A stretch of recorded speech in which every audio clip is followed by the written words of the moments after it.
بسم اللہ الرحمن الرحیم. In the name of Allah, the Beneficent,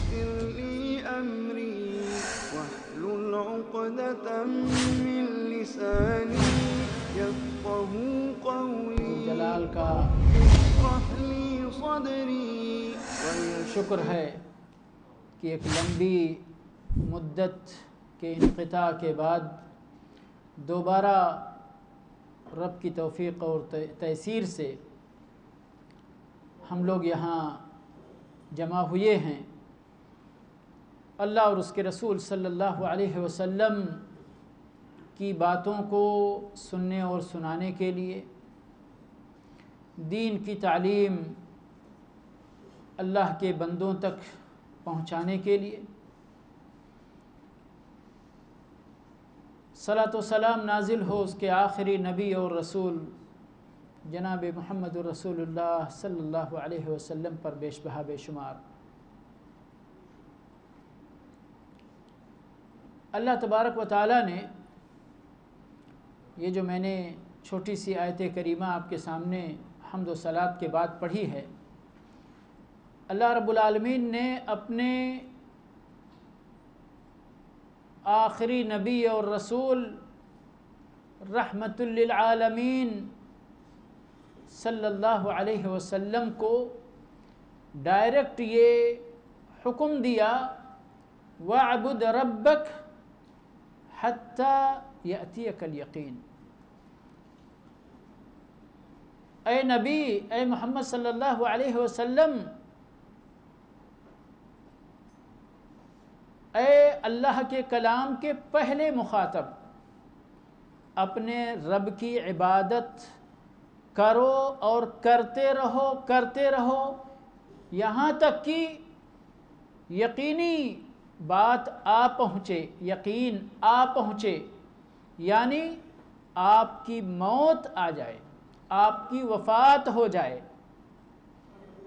اسی لیے اور یہ اللہ رب العالمین کا حکم اس کے سارے بندوں کے لیے ہے، انبیاء کرام کو پہلے نمبر پر اور ان کی امتوں کو دوسرے نمبر پر، چنانچہ اللہ رب العالمین کا یہی حکم سارے بندوں کے لیے ہے۔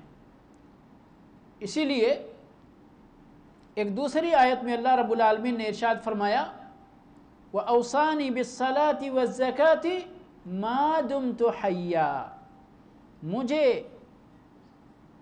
صلاۃ اور زکوٰۃ کی وصیت اس وقت تک اس کی پابندی کرنے کی گئی جب تک کہ میں زندہ رہوں، سانس آتی اور جاتی رہے، بدن میں طاقت اور قوت رہے، اللہ کی بندگی کرنا ہے، اللہ کی عبادت کرنا ہے۔ وَاعْبُدْ رَبَّكَ حَتَّى يَأْتِيَكَ الْيَقِينُ، اپنے رب کی عبادت کرتے رہو یہاں تک کہ تم کو موت آ جائے۔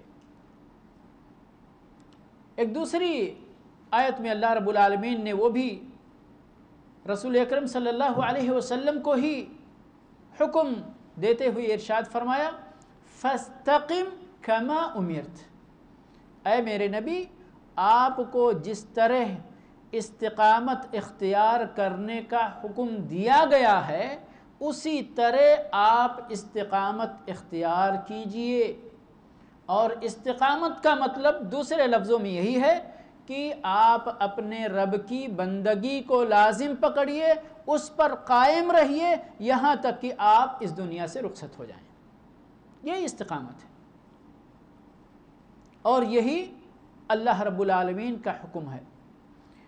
اس مناسبت سے جبکہ یہ رمضان المبارک کے بعد پہلا درس ہو رہا ہے،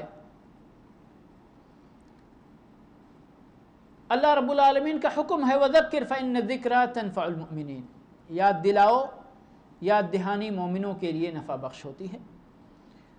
اس مناسبت سے یہ ایک یاد دہانی کا درس ہوتا ہے، تنبیہی اور تذکیر کا درس ہوتا ہے کہ ہم رمضان کے اس مبارک مہینے میں بہت سارے نیک اعمال اور خوب خوب نیکیاں کمانے کے بعد ہماری زندگی کیسی ہونی چاہیے؟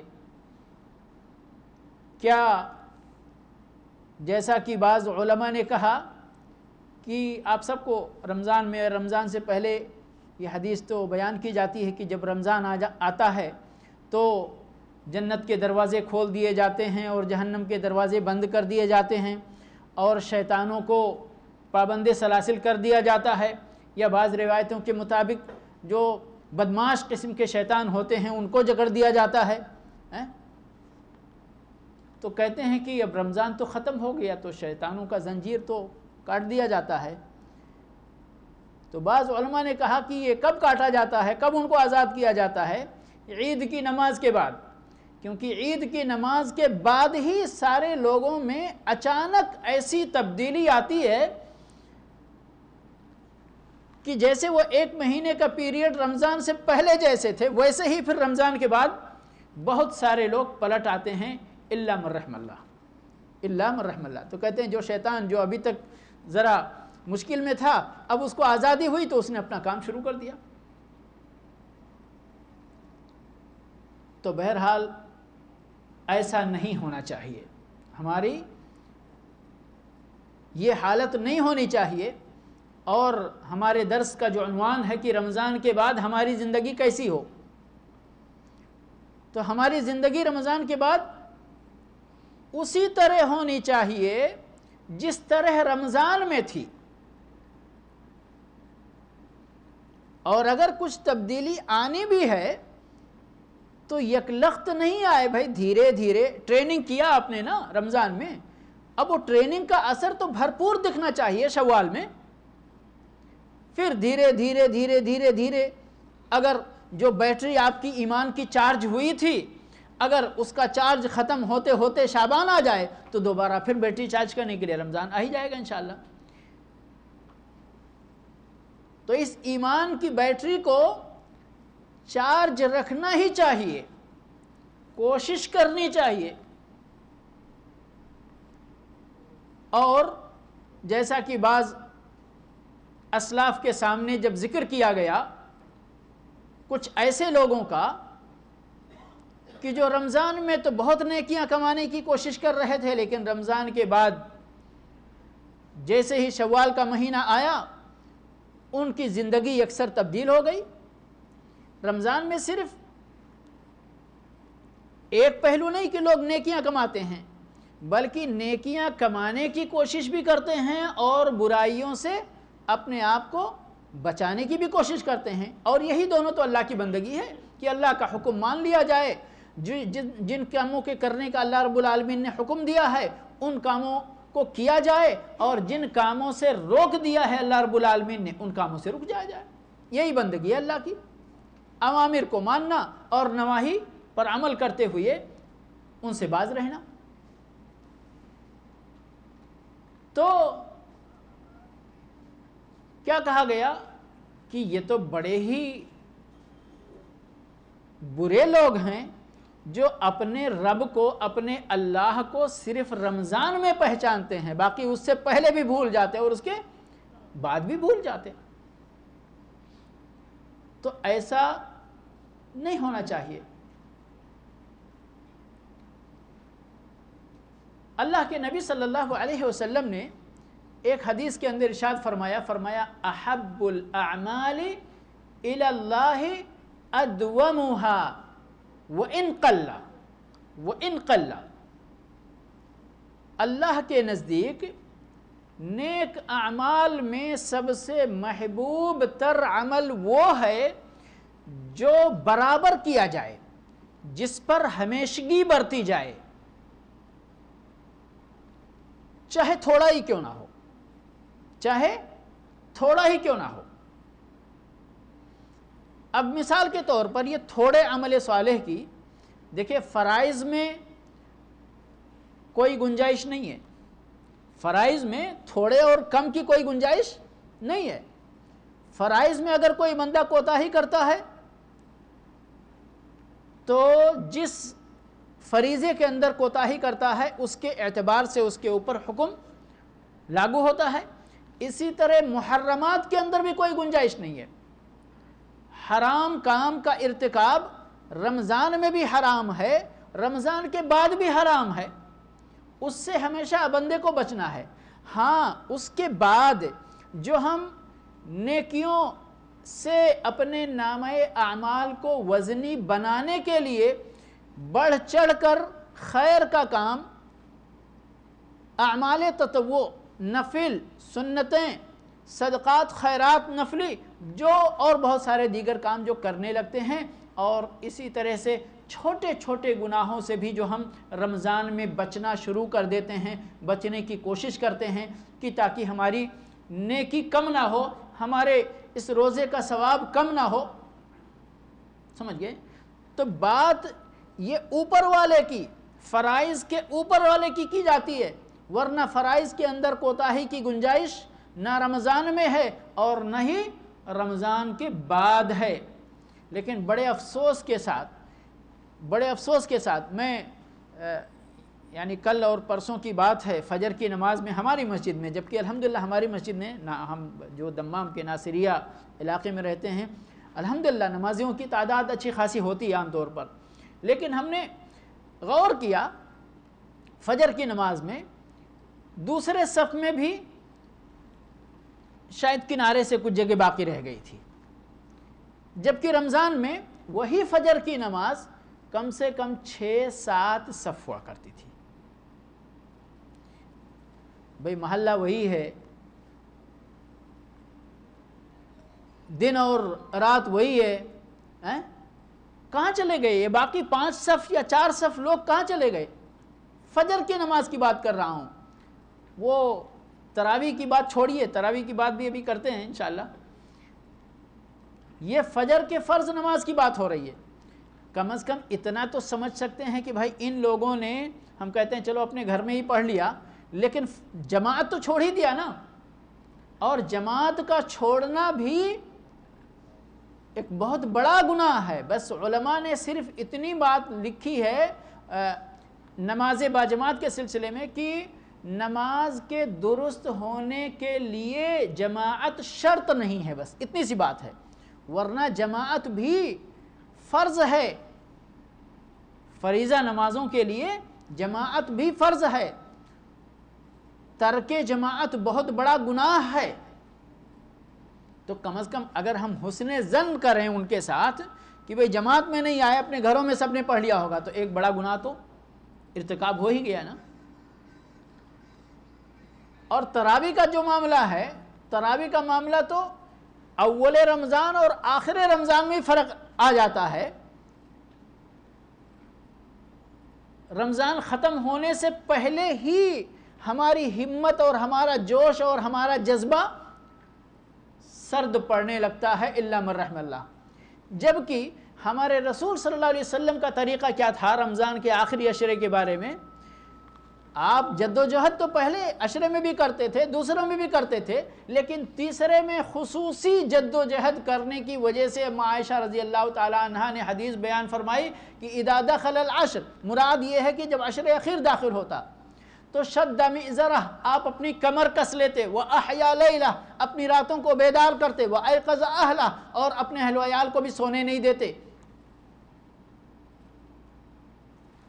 تو ہمارا معاملہ اس کے الٹا ہے. پہلے دن خوب جذبہ رہے گا، دوسرے دن بھی، تیسرے دن بھی عام طور پر دیکھنے میں آتا ہے کہ وہ ہمت جو جٹائی تھی ہم نے شروع رمضان میں وہ باقی رہتی ہے، لیکن ایک ہفتے کے بعد وہ جذبہ سرد ہونا شروع ہو جاتا ہے، اور بدستور آخری رمضان تک یہ کم ہونے کا سلسلہ جاری ہی رہتا ہے، یہاں تک کہ عید کے بعد کا معاملہ اللہ رحم فرمائے. جبکہ اس کے برعکس چلیے ہم رمضان میں کہیں پڑھنے والے 20 پڑھتے ہیں اور کہیں 8 پڑھتے ہیں. یہ رمضان میں ہم نے 8 پڑھ لیا، اگرچہ خلاف سنت پڑھنے والے 20 پڑھتے ہیں. احب الاعمال الی اللہ ادومها وان قل کی مثال اگر ہم لینا چاہتے ہیں کہ آپ اگر رمضان کے بعد پورا 8 رکعت تہجد نہیں پڑھ سکتے یا پابندی نہیں کر سکتے، صرف 2 رکعت کی پابندی کریں۔ کتنے کی؟ صرف 2 رکعت تہجد کی پابندی کریں، تو یہ بھی اگر پورے سال جاری رہتا ہے تو کبھی 8 رکعت پڑھنے اور کبھی 4 رکعت پڑھنے سے اللہ کے نزدیک زیادہ محبوب ہے کہ آپ 2 رکعت پڑھیں لیکن کنٹینیو پڑھیں، ترک نہ کریں۔ اللہ کے نبی صلی اللہ علیہ وسلم نے عبداللہ ابن عمر رضی اللہ تعالیٰ عنہ کے بارے میں فرمایا کہ عبداللہ ابن عمر رضی اللہ تعالیٰ عنہ بڑے اچھے آدمی ہیں، کاش کہ وہ قیام اللیل بھی کرتے، اگر کرتے تو باقی تو بڑی خوبیاں ہیں۔ کہا جاتا ہے کہ پہلے عبداللہ ابن عمر رضی اللہ تعالیٰ عنہ سے قیام اللیل میں تہجد پڑھنے میں کوتاہی ہو جایا کرتی تھی، لیکن جب یہ حدیث سن لی نبی صلی اللہ علیہ وسلم کی زبان مبارک سے تو اس کے بعد کی ان کی حالت کے بارے میں کہا جاتا ہے کہ وہ رات میں بہت تھوڑا ہی سوتے تھے، باقی قیام کرتے تھے، کیونکہ یہ بہت بڑا تزکیہ تھا اللہ کے نبی صلی اللہ علیہ وسلم کی زبان مبارک سے کہ آپ صلی اللہ علیہ وسلم نے کہا ان کے اندر بڑی خوبی ہے، نعم الرجل عبداللہ کتنے اچھے آدمی ہیں، لو کان یقوم اللیل، اگر قیام اللیل کرنا شروع کر دیتے تو پھر مکمل ہو جاتا ان کا معاملہ۔ تو اس کے بعد کہتے ہیں کہ اور کہا کہ فلاں کی طرح مت بن جاؤ کہ قیام اللیل کرتے تھے اور بعد میں چھوڑ دیا۔ اس سے قطع نظر کہ آپ 8 پڑھو، 6 پڑھو، 4 پڑھو، 2 پڑھو، لیکن پڑھو، 3 رکعت وتر تو ہوتی ہی ہے، اس کے بعد جو تہجد کے نام پر ہے، قیام اللیل کے نام پر ہے، صلاۃ اللیل کے نام پر ہے، وہ آپ 2 پڑھو، 4 پڑھو، 6 پڑھو، 8 پڑھو، لیکن پڑھو۔ یہ ہے احب الاعمال الی اللہ ادومها وان قل، اللہ کے نزدیک بہترین عمل وہ ہے جو برابر کیا جائے چاہے تھوڑا ہی کیوں نہ ہو۔ تو بہرحال یہ بات یہاں سے نکلی کہ یہ درس صرف اپنے بھائیوں کو اس بات کی یاد دہانی کرانا ہے کہ رمضان اس لیے نہیں آیا تھا کہ رمضان میں ہم جوش کا اظہار کریں، خوب جذبے کا اظہار کریں، اور جیسے ہی رمضان رخصت ہو جائے ہمارے نیک اعمال بھی ہم سے رخصت ہو جائیں، نہیں، بلکہ یہ باقی رہنی چاہیے، ہمارے اندر استقامت پایا جانا چاہیے، جیسا کہ اللہ تبارک و تعالیٰ نے اپنے نبی صلی اللہ علیہ وسلم کو استقامت کا حکم دیا، تو وہ حکم ہم جو اب آپ کی امت ہیں ہمارے لیے بھی ہے، اور استقامت کا بڑا اجر و ثواب ہے، استقامت کا بڑا اجر و ثواب ہے، اور سب سے بڑا اجر تو یہ ہے میرے بھائی کہ جو بندہ اپنے دین پر، دین اسلام پر استقامت اختیار کرتا ہے، اللہ رب العالمین کی طرف سے اس کو امن و امان کی نعمت مل جاتی ہے، وہ خوف زدہ نہیں ہوتا، غم زدہ نہیں ہوتا۔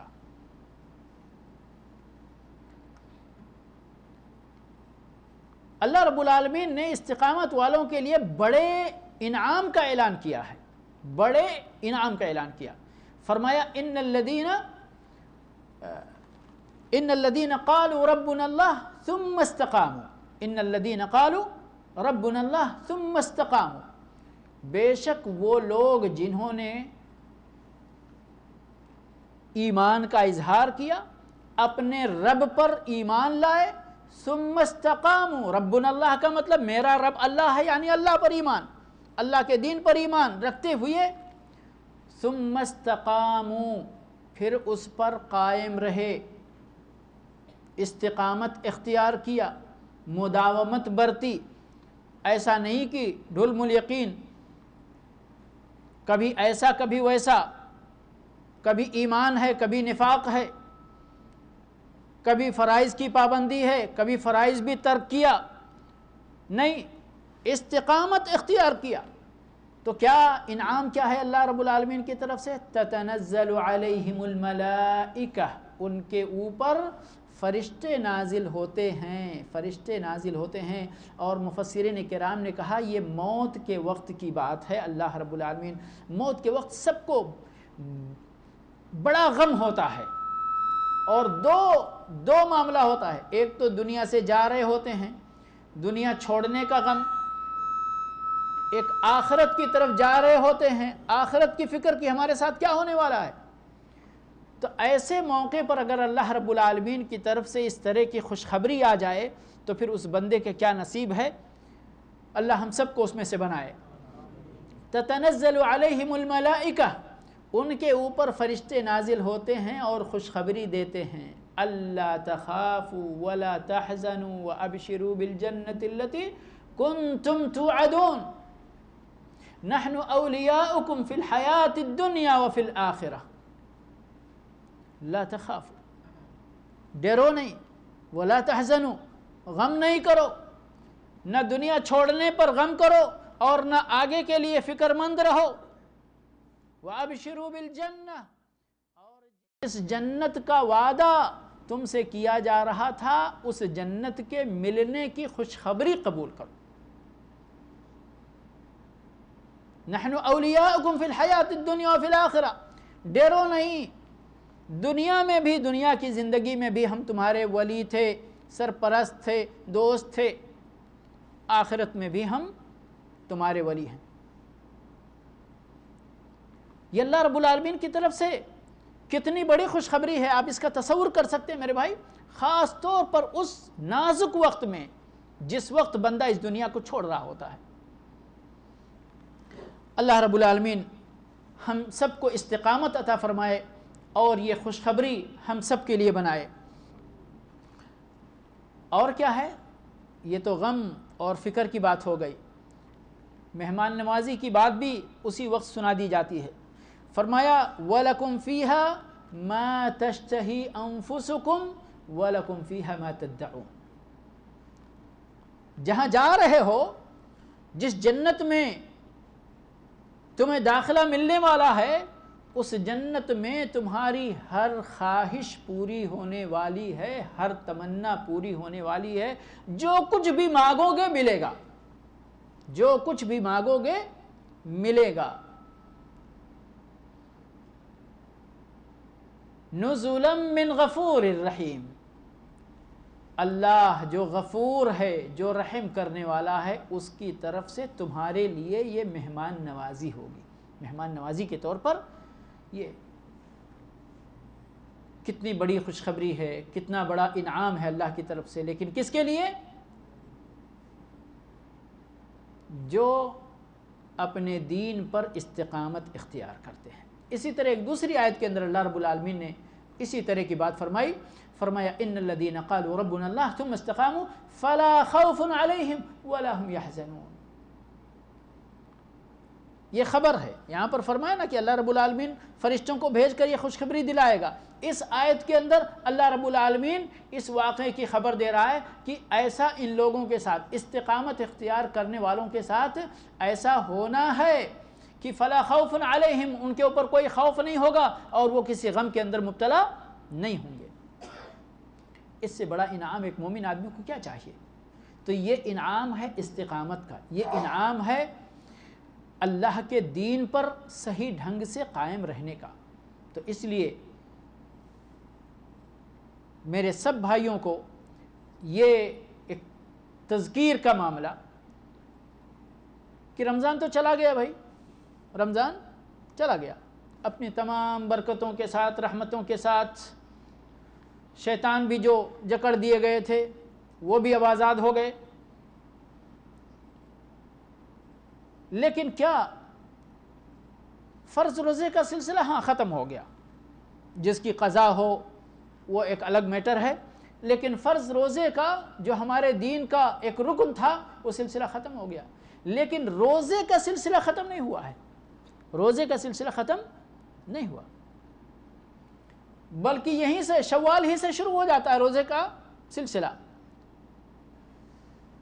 جس نے رمضان کا روزہ رکھا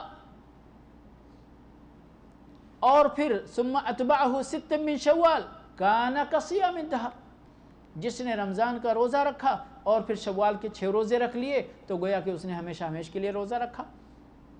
علماء نے گنتی پوری کرنے کے لیے، سمجھانے کے لیے کہا 1 مہینہ 10 میں ضرب دیجئے، کیونکہ اللہ رب العالمین کے ہاں نیکیاں بڑھائی جاتی ہیں اور کم از کم 10 گنا بڑھائی جاتی ہیں، یہ کم سے کم نچلا حد ہے، بالکل 10 گنا بڑھائی جاتی ہیں۔ تو 1 مہینہ 10 میں ضرب دیجئے، 10 مہینہ ہو گیا۔ اس کے بعد میں 6 روزے آپ نے اور رکھ لیے، 6 کو 10 میں ضرب دیجئے، 60 دن ہو گئے، اور 30 دن کے حساب سے 2 مہینہ ہو گیا۔ مہینہ عربی میں 31 کا نہیں ہوتا، یا تو 29 ہے یا 30 ہے۔ اب وہ رمضان کا مہینہ جو تھا وہ چاہے 29 کا ہو اور چاہے 30 کا ہو، تو اس کا ضرب مہینے کے اعتبار سے ہوگا، اس کا ضرب مہینے کے اعتبار سے۔ آپ نے مہینہ پورا کر لیا تو 1 مہینے کو 10 میں ضرب دیں گے، 10 مہینہ پورا ہو جائے گا، ٹھیک ہے۔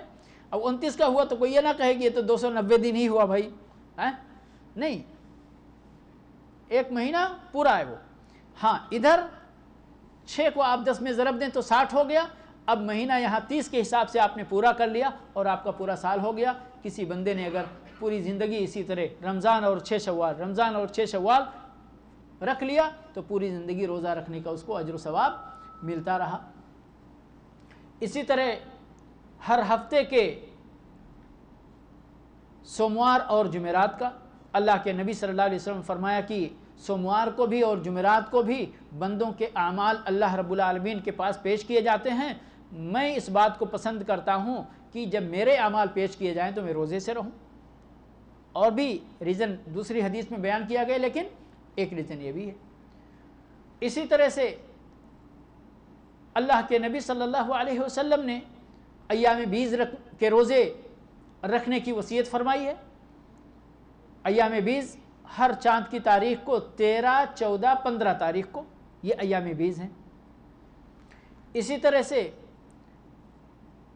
رمضان کے بعد سب سے افضل روزہ اللہ کے نبی صلی اللہ علیہ وسلم فرمایا کہ شہر اللہ المحرم کا روزہ ہے، محرم کے مہینے کا روزہ عمومی طور پر، اور عاشورہ کا روزہ خصوصیت کے ساتھ۔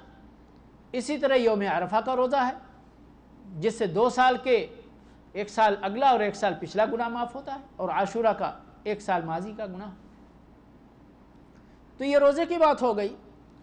اسی طرح اب قیام اللیل کی بات اگر ہم کرتے ہیں، کر چکے کہ چلو ٹھیک ہے بھائی، رمضان میں ہم 8 رکعت پڑھتے تھے، 20 رکعت پڑھنے والے پڑھتے تھے، لیکن اب ختم ہو گیا رمضان، اب یہ جماعت والی تراویح بھی ختم ہو گئی، لیکن آپ ہیں اور آپ کا رب ہے، رب بھی کہیں نہیں گئے، اور رب نے آپ کو زندگی اور صحت اور تندرستی بھی دی ہے۔ اس رب سے توفیق بھی مانگیں کہ وہ آپ کے اس تہجد اور قیام اللیل کے سلسلے کو باقی رکھنے کی توفیق عطا فرمائے۔ یاد رکھیں، وسائل میں ابھی تھوڑی سی بات میں ذکر کروں گا وسائل کے طور پر۔ وسائل میں سب سے پہلا وسیلہ ہے رب سے توفیق مانگنا، سچے دل سے، دل لگا کر۔ کسی اور دعا میں اتنا دل نہ لگائیں جتنا، یہ کہ سب دعا میں دل لگائیں، لیکن اس میں کچھ زیادہ ہی سچائی ہونی چاہیے کہ جس میں آپ توفیق مانگیں اللہ سے، کیونکہ اللہ کی توفیق اگر آپ کو حاصل ہو گئی تو باقی معاملے انشاءاللہ آسان ہوں گے، اللہ رب العالمین ہی آسان کرنے والا ہے۔ تو یہ سب سے بڑی بات ہے کہ اللہ سے توفیق مانگیں اور پھر ہمت نہ ہاریں۔ کہتے ہیں اللہ اور بندے کے تعلق کا جو معاملہ ہے وہ ایک مچھلی اور پانی کے بیچ میں جو تعلق ہے اس سے زیادہ گہرا اور اس سے زیادہ قیمتی، کہ وہ خالق ہے، ہم مخلوق ہیں۔ جس طرح ایک مچھلی بغیر پانی کے زندہ نہیں رہ سکتی، ہمیں بغیر اللہ کی بندگی کے زندگی کا تصور بھی نہیں کرنا چاہیے۔ جب تک سانس ہے، جب تک اللہ کی بندگی ہے اور اللہ سے ہمارا رشتہ استوار رہنا ہے۔ اسی طرح سے اگر ہم رمضان میں صدقہ و خیرات کرتے تھے، بہت سارے لوگ رمضان میں ہی زکوٰۃ نکالتے ہیں تو وہ مہینہ ختم ہو گیا. لیکن اللہ رب العالمین نے جو اپنی راہ میں خرچ کرنے اور اس کا اجر و ثواب جو بیان فرمایا ہے، وہ اجر و ثواب ہمیں ہمیشہ اپنے سامنے رکھنی چاہیے. اور آپ سوچیں کہ اللہ رب العالمین نے کتنی بہترین مثال دی ہے کہ جو لوگ اللہ کی راہ میں پیسہ خرچ کرتے ہیں، الذین ينفقون اموالهم فی سبیل اللہ، کیا مثال دی ہے؟ فرمایا کمثل حبۃ انبتت 7 سنابل فی کل سنبلۃ 100 حبہ واللہ یضاعف لمن یشاء. جو لوگ اللہ کی راہ میں پیسے خرچ کرتے ہیں تو اللہ رب العالمین ان کے پیسے کو 700 گنا بڑھاتا. کیسے؟ اس کی مثال، آپ نے 1 ریال خرچ کیا، اس ریال کو اللہ رب العالمین نے مثال دیا کہ جس طرح گیہوں کا ایک دانہ یا چاول کا ایک دانہ کسان کھیت میں ڈالتا ہے اور اللہ رب العالمین اس سے پودا اگاتا ہے اور اس پودے میں 7 بالیاں لگتی ہیں اور ہر بالی میں 100 دانے ہوتے ہیں. آپ نے 1 ریال خرچ کیا لیکن اللہ رب العالمین آپ کا دل دیکھ رہا ہے، کتنے خلوص کے ساتھ، کتنے محبت کے ساتھ، اپنی طاقت کے مطابق آپ نے 1 ریال خرچ کیا، اللہ رب العالمین اس کو 700 ریال بنا کر قبول فرمائے گا. یہ سلسلہ نہیں ختم ہوا، یہ سلسلہ نہیں ختم ہوا ہے. وہ فرض زکوٰۃ جو آپ نے نکالا رمضان میں، یا رمضان کی مناسبت سے، عید الفطر کی مناسبت سے صدقۃ الفطر نکال دیا، زکوٰۃ فطر نکال دیا، یا اور بھی صدقات و خیرات اور چندے دے دیے، وہ رمضان کے ساتھ چلا گیا. لیکن اللہ رب العالمین کی دی ہوئی یہ خوشخبری یہ پورے سال کے لیے ہے. جب بھی آپ خرچ کریں گے، یہاں اس آیت کے اندر اللہ رب العالمین نے رمضان کا ذکر نہیں کیا ہے کہ جو لوگ رمضان میں خرچ کریں گے ہم ان کے اس خرچے کو یا اس ریال کو یا اس روپے کو 700 گنا بڑھائیں گے، رمضان کے بعد نہیں بڑھائیں گے. یہ ہمیشہ کے لیے ہے، پوری زندگی کے لیے ہے، سال کے 12 مہینے کے لیے ہے. اور فرمایا الذین ينفقون اموالهم باللیل والنہار سرا وعلانیہ فلہم اجرہم عند ربہم ولا خوف علیہم ولا هم یحزنون. جو لوگ اللہ کی راہ میں اپنے مال کو خرچ کرتے ہیں، دن میں بھی خرچ کرتے، رات میں بھی خرچ کرتے، اعلانیہ بھی خرچ کرتے، خاموشی سے بھی خرچ کرتے، تو ان کے لیے بڑی خوشخبری ہے، ان کے لیے بڑا اجر ہے اللہ کے پاس. ولا خوف علیہم ولا هم یحزنون. ان کے لیے کوئی آخرت کے اندر کوئی خوف نہیں، ان کے لیے کوئی غم نہیں. اس طرح کی اللہ کے نبی صلی اللہ علیہ وسلم کے بارے میں آتا ہے کہ آپ صلی اللہ علیہ وسلم رمضان میں بڑے سخی ہو جایا کرتے تھے. اور رمضان سے پہلے کے بارے میں کیا فرمایا؟ فرمایا کہ آپ لوگوں میں سب سے سخی ہوتے تھے. سخاوت پورے سال چلتی رہتی تھی، آپ کے خرچے کا سلسلہ ختم نہیں ہوتا تھا، رکتا نہیں تھا. لیکن رمضان میں کتنا آپ سخی ہو جاتے تھے کہ جس طرح تیز ہوائیں چلتی ہیں نا سرسر، اسی طرح سے آپ کا جود و سخا ہوتا تھا. تو رمضان کی خاص حالت ہے، وہ سبھی جانتے ہیں. یہ اللہ رب العالمین کی یہ بھی ایک حکمت ہے، ایک توفیق ہے، اور اللہ رب العالمین کو اپنے مومن بندوں کی ٹریننگ اس مہینے میں کرنا ہے. اس لیے یقیناً اس کا ماحول، اس کی روحانیت بالکل الگ ہوتی ہے سال کے 11 مہینے سے، اس میں کوئی دو رائے نہیں ہے. لیکن کہنے کا مطلب یہ ہے صرف کہ رمضان گزر جانے سے آپ کے اور آپ کے رب کے درمیان رشتہ ختم نہیں ہو جانا چاہیے، رشتہ باقی رہنا چاہیے، قائم رہنا چاہیے. بندگی کا رشتہ، تقرب اللہ کا رشتہ، عبادت کا رشتہ، نفل عبادتوں کا رشتہ، یہ ختم نہیں ہونا چاہیے. اسی طرح سے قرآن کی تلاوت کا مسئلہ رمضان میں سب لوگ اس چیز کو سمجھتے ہیں. جو کبھی قرآن نہیں پڑھتا ہے الحمدللہ اللہ کی توفیق سے وہ بھی رمضان میں قرآن اٹھا لیتے ہیں. سال بھر طاق میں سجا رہتا ہے لیکن رمضان میں ضرور اتر جاتا ہے طاق سے. تو اب یہ تو رمضان کی بات ہو گئی. خاص یقیناً اسلاف کرام بھی خاص اہتمام کرتے تھے. یعنی یہاں تک کہ بعض ائمہ کے بارے میں آتا ہے کہ وہ اپنے دینی دروس بھی بند کر دیتے تھے. حدیث پڑھانا، فقہ پڑھانا، نحو صرف پڑھانا، یہ علمی دروس بند کر دیتے تھے. کیوں بند کرتے تھے؟ اپنا پورا ٹائم تاکہ قرآن کو دے سکیں. اتنی تلاوت کرتے تھے. تو وہ جو بات ابھی میں نے کہی کہ رمضان کی خاص حالت ہے وہ ہے، لیکن ایسا نہیں ہونا چاہیے کہ رمضان میں کھولا تھا قرآن، جزدان میں جو ہمارے یہاں چلتا ہے انڈیا پاکستان میں لپیٹ کر رکھ دیتے ہیں، بہترین ریشمی جزدان رہتا ہے نا، کیا بولتے اس کو؟ جی. تو پہلے رمضان کو اتار کر صاف ستھرا کر کے پورے رمضان پڑھے، اور جیسے ہی رمضان ختم ہو گیا دوبارہ اس کو پھر لپیٹ کر اسی طرح بہترین طریقے سے پھر طاق پہ رکھ دیا. نہیں، اس کو نیچے رہنے دینا چاہیے. جتنی بھی اللہ توفیق آپ کو دے. رمضان میں آپ 2-3 پارے پڑھتے تھے، رمضان کے بعد 1 پارے پڑھو، آدھے پڑھو، لیکن پڑھو. کیوں؟ ایک تو قرآن پڑھنے کا اجر و ثواب بہت ہے، دوسرے یہی اللہ کی رسی ہے. یاد رکھیں، یہ اللہ کی رسی ہے. اللہ کی کتاب، یہ اللہ کا قرآن جو ہے یہ اللہ کی رسی ہے. اگر اس کو آپ پکڑے رہتے ہیں تو گویا کہ اللہ کی رسی کو آپ تھامے ہوئے ہیں. بھائی اسی کے اندر تو اللہ کے سارے احکام ہیں. یہ کرو، یہ نہیں کرو، یہ کرو، یہ نہیں کرو، اس طرح زندگی گزارو، ان چیزوں سے بچو. اگر آپ نے چھوڑ دیا تو علم تو کوئی بھی علم ہو، ایک بندہ ڈاکٹری پڑھتا ہے، ڈاکٹری پڑھنے کے بعد وہ ساری کتابیں اٹھا کر طاق میں رکھ دے اور کوئی مطالعہ نہیں کرے تو سوائے پیناڈول کے اور کچھ زیادہ یاد نہیں رہ جائے گا، اس کو سب بھول جائے گا.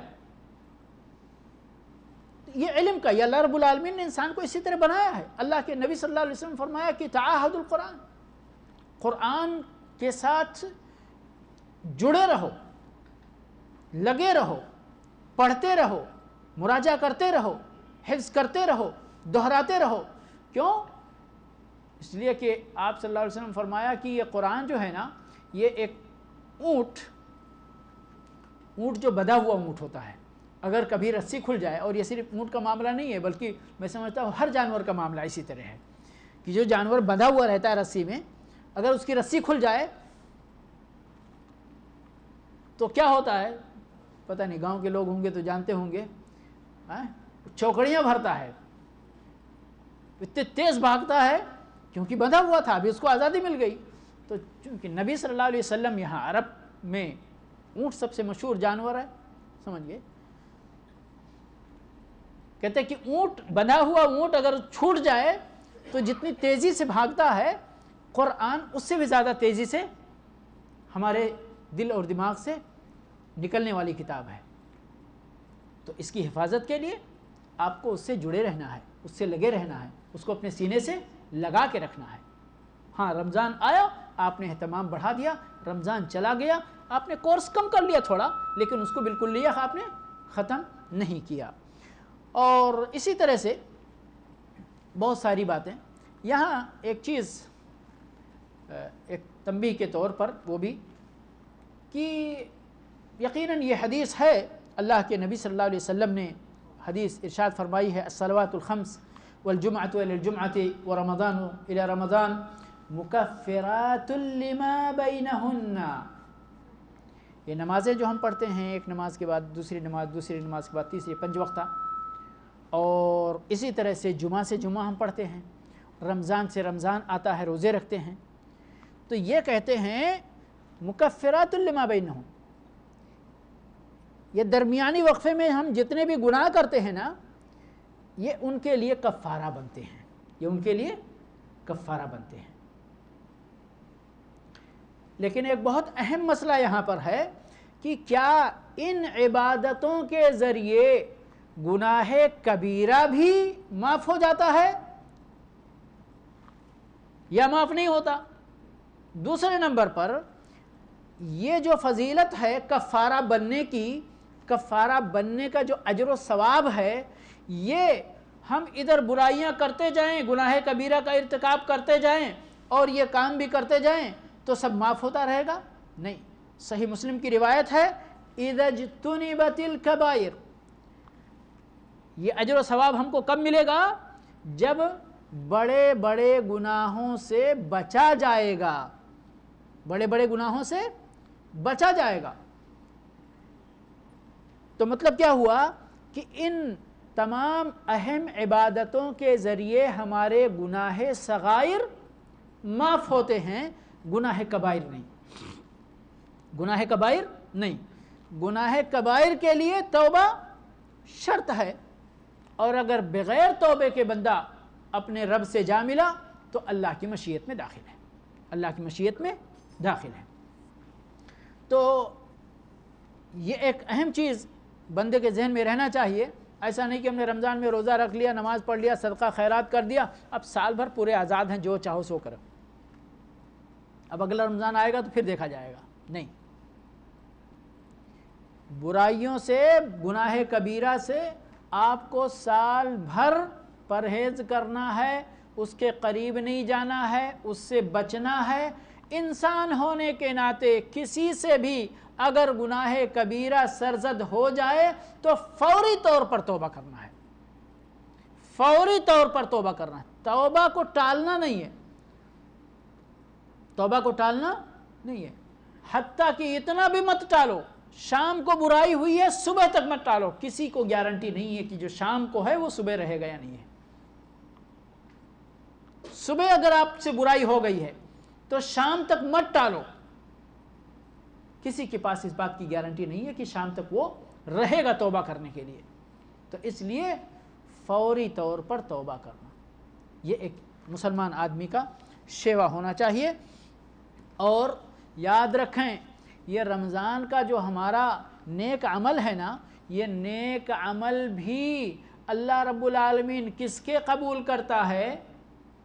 کس کے قبول کرتا ہے؟ جو اللہ سے ڈرتا ہے، جو اللہ کا نیک بندہ، اللہ سے خوف کھانے والا، تقوی شعاری والا بندہ ہے۔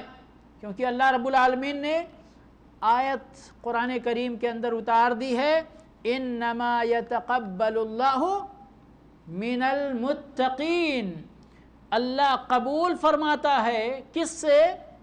متقیوں سے، پرہیزگاروں سے۔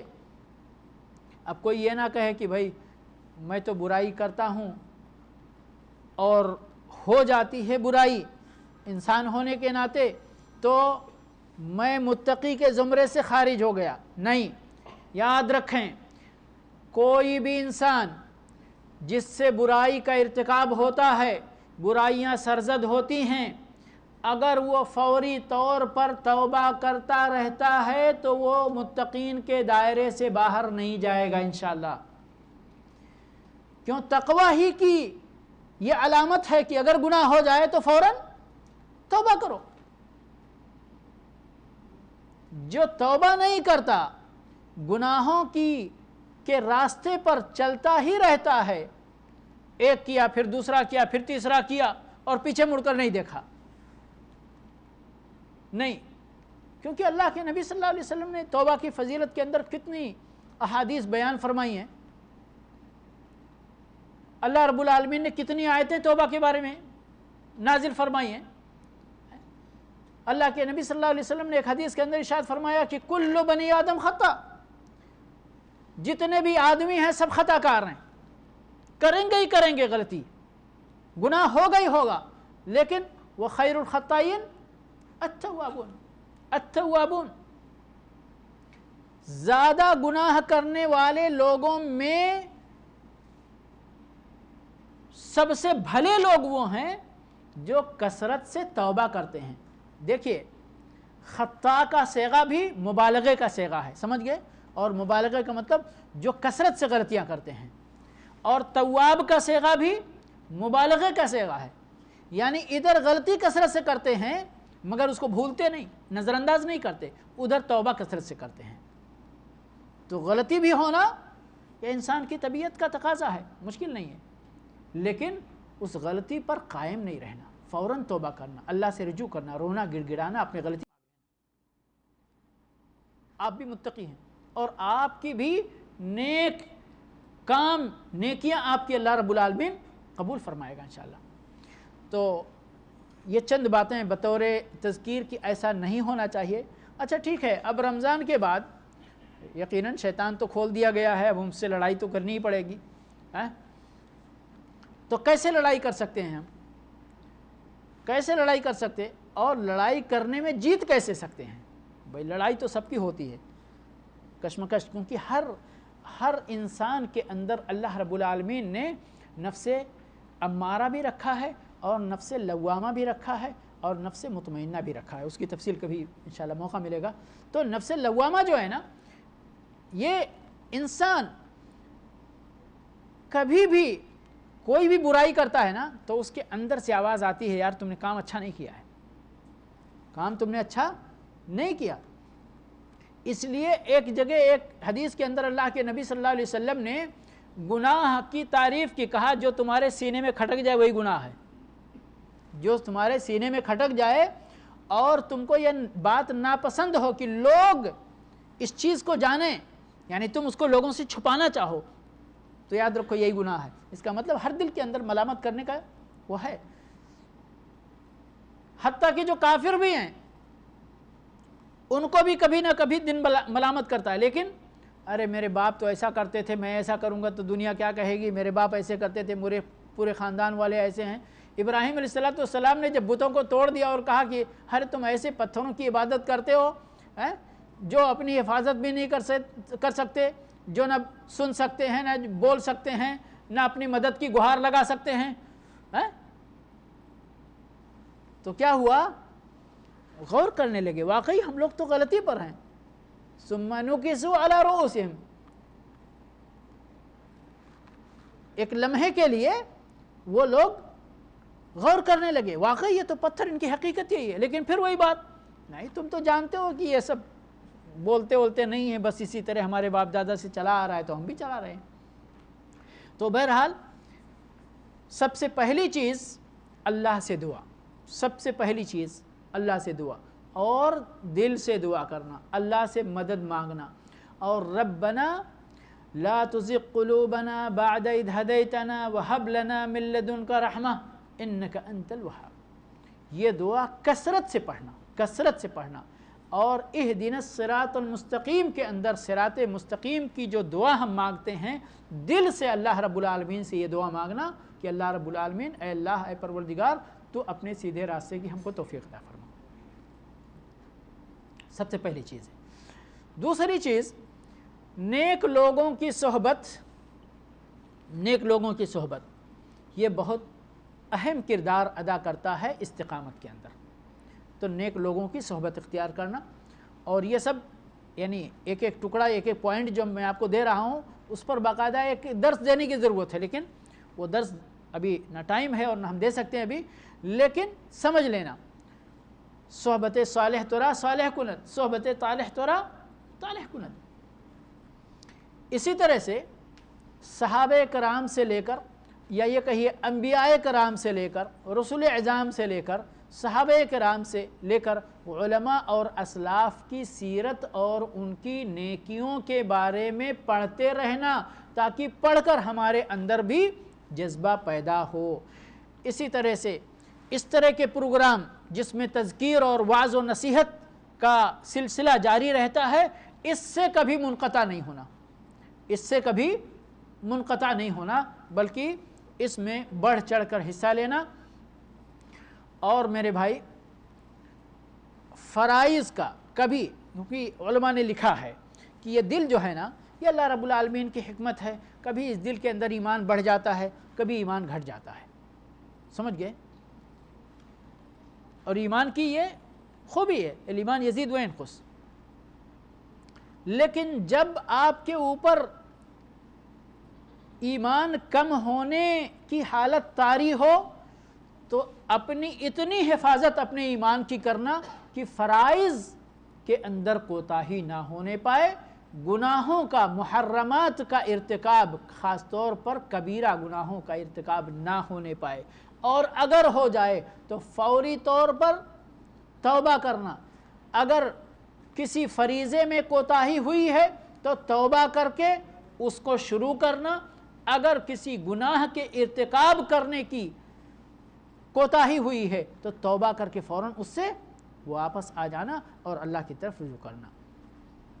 بڑھ چڑھ کر جتنا ممکن ہو نوافل کی پابندی کرنا, اللہ رب العالمین کے ذکر سے اپنی زبان کو تر رکھنا, استغفار بطور خاص, استغفار بطور خاص. اسی طرح سے اچھے لوگوں کی صحبت اختیار کرنا, تو اسی کے ساتھ ساتھ برے لوگوں کی صحبت سے دوری بنائے رکھنا. اب وہ برے لوگوں کی صحبت چاہے انسان ہوں اور چاہے یہ موبائل میں بری چیزیں ہوں یا آپ کے کار کے اندر موجود ریڈیو ہو, اس پہ آپ گانا لگا کر برابر سنتے رہتے ہوں, میوزک لگا کر سنتے رہتے ہوں, یا اور کوئی بھی چیز, ہر طرح کی اس طرح کی چیزوں جس سے دل کے اندر فساد پیدا ہوتا ہے. دل جب فاسد ہو جائے نا تو پھر آپ کے ایمان کے خیر نہیں ہوتی ہے. اور آخری بات جو میں کہنا چاہتا ہوں کہ جتنی بھی توفیق ہو اللہ کے دین کی دعوت کا سلسلہ قائم رکھنا, اللہ کے دین کی طرف دعوت کا سلسلہ قائم رکھنا, کیونکہ یہ بہت بڑا سبب ہے اور مددگار سبب ہے, معاون سبب ہے بندے کو دین پر کاربند اور رہنے کا اور استقامت اختیار کرنے کا. کیونکہ جس چیز کی طرف آپ لوگوں کو دعوت دیتے ہیں نا تو بہت مشکل ہے, یعنی بہت ہی بغیرت لوگ ایسے ہوں گے کہ جو اچھی بات کی طرف دعوت دیں اور خود اس پر عمل نہ کریں, کیونکہ اللہ رب العالمین کو یہ چیز پسند بھی نہیں ہے. لِمَ تَقُولُونَ مَا لَا تَفْعَلُونَ, لوگوں کو ایسی تَأْمُرُونَ النَّاسَ بِالْبِرِّ وَتَنْسَوْنَ أَنفُسَكُمْ, لوگوں کو نیکیوں کا حکم دیتے ہو اور اپنے آپ کو بھول جاتے ہو, جو اپنی زبان سے کہتے ہو اس کی خلاف ورزی کرتے ہو. تو اس طرح کا جو معاملہ ہے دعوت اللہ کا معاملہ, یہ انسان کی نیکی پر برقرار رکھنے کا سب سے بڑا وسیلہ, یہ کہ یہ بہت بڑا وسیلہ ہے. اللہ رب العالمین سے دعا ہے کہ پروردگار ہمیں توفیق عطا فرمائے کہ جس طرح ہم نے رمضان کے اندر اللہ کو خوش کرنے والے ڈھیر سارے کام کیے, اسی طرح رمضان کے بعد بھی پورے سال ہم اپنے رب کو خوش کرنے والے کام کرتے رہیں, تقرب اللہ کا سلسلہ جاری رہے, باقی رہے. پروردگار ہماری نیکیاں قبول فرمائے, رب العالمین ہمیں شر سے برائیوں سے محفوظ رکھے. وآخر دعوانا ان الحمدللہ رب العالمین وصلی اللہ علی نبینا محمد وعلی آلہ واصحابہ اجمعین. واحلل عقدة من لساني يفقهوا قولي.